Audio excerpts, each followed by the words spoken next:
Hey, Pelican Rapids High School, it's Mr. Flood coming back with another video for you. I know my last one was like 4 months ago.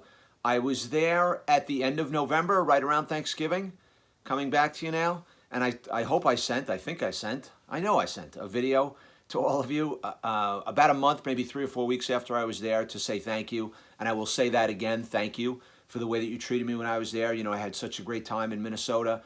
Been out there several times, and I hope I get a chance to come back in the warm weather. It wasn't too bad. I don't think it was too bad when I was there at the end of November. But I'd love to come back, you know, when the weather is warm. When you're in school, of course. You know, I mean, I'd come in the summertime, but then I wouldn't get a chance to see everybody. So thank you again for the way that you treated me. But the reason for this video, guys and girls, is that, you know, I've stayed in touch with Mrs. Korf and some people at your school, and, you know, I try and do that. And she asked me, Mrs. Korf, you know, out of concern for all of you, asked me if I would send a video of encouragement to you during this crazy, unforeseen, weird, scary, I don't know what other adjectives I can use, time that we're all going through. And so that's what this is, you know, that's what the next few minutes I'm going to try and be encouraging to you. And you know, I don't know if there's anything I can say to you guys and girls that you haven't heard already, you know, about what we're going through. But I will tell you this. The challenges that I gave you when I was there are so applicable now, you know, and I don't know if they're ever more applicable than they are now. I hope some of you remember some of the things that I talked about when I was there.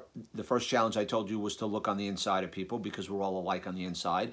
And if this pandemic virus crazy thing that we're going through doesn't prove that, I don't know what would, because everyone's susceptible to getting sick.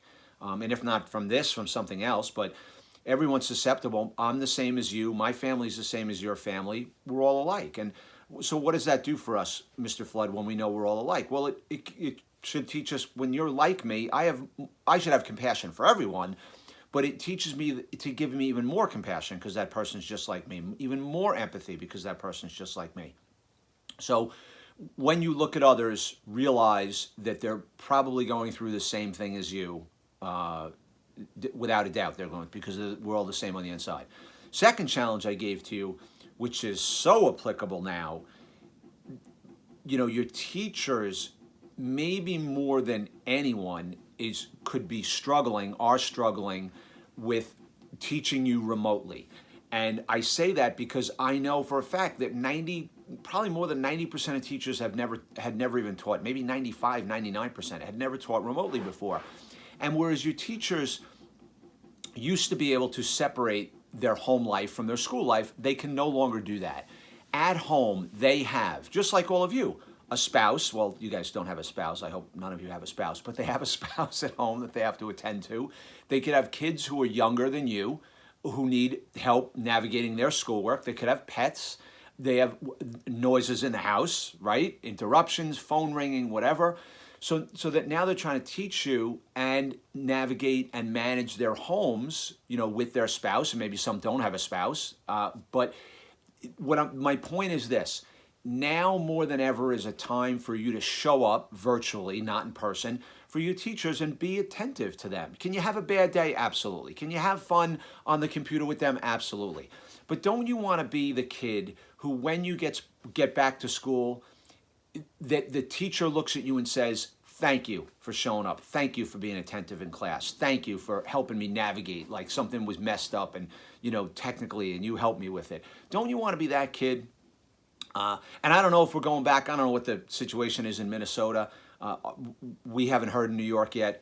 I don't think our kids are going back. I don't think schools are reopening in New York. You know, they're shut down in most of the country for the rest of the year. Our school year goes longer. So maybe the governor's going to give it a little extra time to see. I don't know if he'd send them back June 1st for 2 or 3 weeks of school. But when you get back to school, don't you want to be that person that the teacher says, thanks, you know, for helping me get through that crazy time. So be there for your teachers. Be attentive. Get your assignments in on time. You know, can you have an off day? Absolutely. And the third challenge I gave you was that no one should eat alone. How do we apply that now, Mr. Flood? Very simply. You know, we're losing people because of this virus. People are getting very sick. A lot of people are dying. That's the facts. Let's not lose anyone because of loneliness, sadness, isolation, and depression. Those things are not easily preventable, but simply preventable. How? Reach out. Reach out to somebody. Think about a kid in your school who was isolated before this, and think about how now doubly isolated they are because of this. Maybe they have no brothers and sisters. Maybe they live on the outskirts of town, right? Well, not like anyone's going to see anybody anyway, but maybe they're just, who's forgotten? Who's getting lost in all of this? Reach out by phone, email, text, Snapchat, Instagram, Facebook. I don't care if you send a carrier pigeon to their house or write them a letter. I had a teacher a couple weeks ago. She emailed me. She said, David, a teacher, that I've had a little bit of contact with. She said, David, I teach hearing impaired kids. I teach kids who are deaf. And she said, I'm really having a difficult time keeping them engaged online with the work that I'm trying to give them and communicate with them and sign with them online. And I said to her, I said, when's the last time do you think any of your students got a handwritten letter in the mail? And she wrote back to me, oh my God, I never thought of that. And the ironic thing is my daughter and I are writing cards out to our relatives, like just sending out nice cards to people. I know writing to someone is really old-fashioned, but I know how I feel when I get a letter in the mail, that someone put a pen to paper and took that time to write me a letter. And you can guarantee I have letters saved. Kids write to me all the time, especially from this thing I do in Pennsylvania every year. Hundreds of letters, and they're under my desk. I could show them to you right now. Maybe put a pen to paper and write a letter to a kid, or even one of your friends, but especially to someone who's struggling. Reach out to someone. That's how you show up for someone. That's how you apply that no one eats alone challenge that I gave you. And if you're that person struggling, reach out to somebody. Don't be afraid to reach out to somebody. I want to ask you a couple of questions.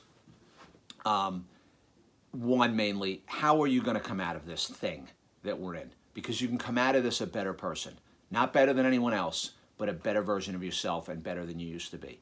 If you work on self-improvement, if you read more, if you pray more, if you meditate more, if you reach out to people more, you can forge and bond even stronger connections during this time. Because think about it, you have no distractions.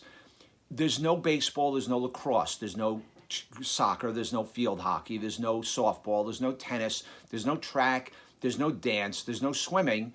And yes, wow, I love doing all those things, Mr. Flood. And they're not distractions, they're great things. But how are you filling all of that time? You should be filling it with self-improvement and bonding with people that need to be bonded with. So, how are you going to come out of this? And lastly, I want to say to the seniors that I grieve with you the loss of if you're losing, I don't know what's happening in Minnesota, your prom. We have something called Final 50 at our high school. In my town, the Final 50 days where they do something, with the seniors every day. So I grieve if you're having a barbecue. I grieve and empathize your loss if you're not having a graduation. Maybe you will in June or July, I don't know. I understand that. And I don't want to be the person who says, oh, people are dying, you should be grateful for what you have. I'm not going to go there because I'm sure you've heard that from 100 people. But I will tell you this. I'm 55. In your life, guys and girls, seniors, and for all of you, in your life, there will be births, there'll be deaths, there'll be weddings, there'll be divorces, there'll be graduation ceremonies, there'll be loss of graduation ceremonies, there'll be jobs, there'll be loss of jobs. There's always an up and a down. And I hope that in time you can look back and saw that you grew during this time. And absolutely you grieve the loss of your graduation, of being able to walk across the stage. Again, I don't know what's happening in Minnesota, but absolutely, it's a big deal if you're 16, 17, 18 years old. I get it. I really do. But in the grander picture of things, and as you progress in your life, I think you'll look back, I hope you'll look back and say, I grew during this time. And you know what? I didn't have a graduation ceremony, but my family was healthy. I got through this. I forged that something happened to me during the time that would not have happened. But I grieve the loss of your prom and your graduation if you're not having one. I hope you do. I really do. I'm sure Mr. Korf wants to have one for you. And they will do everything physically possible to keep you safe and do that. So I am thinking about you, Pelican Rapids. I'd love to come back in the warm weather. If I didn't say that earlier, I'll say it again.